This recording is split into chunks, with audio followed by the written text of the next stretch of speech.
جو کھلاتا ہے آج ان کو بھوک سے ان کو سیر کرا دیتا ہے، وَآمَنَهُم مِّن خَوْفٍ، اور امن دیتا ہے ان کو خوف سے۔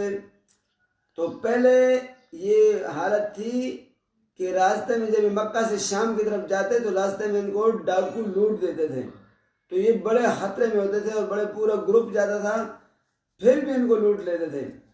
جب اسلام آیا، قرآن آیا، محمد جوان آیا، امن آیا، تو پھر وہ سب کچھ ختم ہو گیا، وہ قحط سالی بھی ختم، وہ خوف بھی ختم ہو گیا۔ اب ان کو چاہیے تھا لیکن پھر بھی ان کو وہ فرصت نہ ملی۔ فَلْيَعْبُدُوا رَبَّ هَذَا الْبَيْتِ، بس چاہیے کہ عبادت کریں وہ اس گھر کے رب کی، الَّذِي أَطْعَمَهُمْ، وہ رب جو